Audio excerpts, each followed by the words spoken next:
ലോക മാതൃദിനം.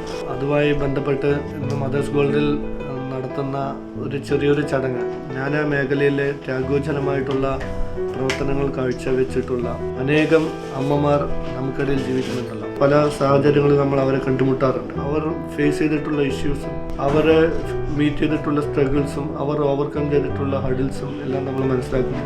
വളരെ ഇൻസ്പയറിംഗ് ആയിട്ട് തോന്നാറുണ്ട്. അത്തരം വഴിയിലൂടെ സഞ്ചരിച്ച ഒരുപാട് അമ്മമാരുടെ ഒരു കൂട്ടായ്മയുടെ ഒരു സംഗമമാണ് ഇന്ന് നമ്മളിവിടെ സംഘടിപ്പിക്കുന്നത്. ഇപ്പോഴും നമ്മുടെ സമൂഹത്തിൽ ഇത്തരം ദുരിതങ്ങളും കഷ്ടതകളും ബുദ്ധിമുട്ടുകളും അനുഭവിക്കുന്ന ഒരുപാട് അമ്മമാരുണ്ട്. അവർക്ക് ഇതൊരു വലിയൊരു പ്രചോദനമാവാൻ വേണ്ടി മാത്രമാണ് നമ്മൾ ഇങ്ങനെ ഒരു പ്രോഗ്രാം ഇവിടെ സംഘടിപ്പിക്കുന്നത്. കഷ്ടതകളിലൂടെയുള്ള അവരുടെ സഞ്ചാരം, അവരുടെ ഇരുട്ടിലൂടെയുള്ള ഈ സഞ്ചാരം, നാളെ ഒരു വസന്തകാലം വരും, നാളെ ഈ ഇരുട്ടിൽ നിന്ന് ഒരു വെളിച്ചത്തേക്ക് അവർക്ക് എത്താൻ വേണ്ടി കഴിയും എന്നൊരു പ്രതീക്ഷയാണ് അവരെ മുന്നോട്ട് നയിക്കുന്നത്. അത്തരം പ്രതീക്ഷ ജീവിതത്തിൽ കൈവിട്ടാൽ പിന്നെ ജീവിതത്തിൽ ഒരു അർത്ഥമില്ലാതായി പോകും. ആ പ്രതീക്ഷ മുറുകെ പിടിക്കാനും ജീവിതം നല്ല രീതിയിൽ മുന്നോട്ട് കൊണ്ടുപോകാനും ഇത്തരം അമ്മമാർക്കുള്ള വലിയൊരു പ്രചോദനവും ആവാൻ വേണ്ടി മാത്രമാണ് നമ്മൾ ഇങ്ങനെ ഒരു ചടങ്ങ് ഇവിടെ സംഘടിപ്പിക്കുന്നത്. മാതൃദിനത്തിന്റെ ഭാഗമായി എല്ലാ അമ്മമാർക്കും മദേഴ്സ് ഗോൾഡൻ ഡയമണ്ട്സിന്റെ എല്ലാവിധ ആശംസകളും നേർന്നുകൊള്ളുന്നു. Thank you so much.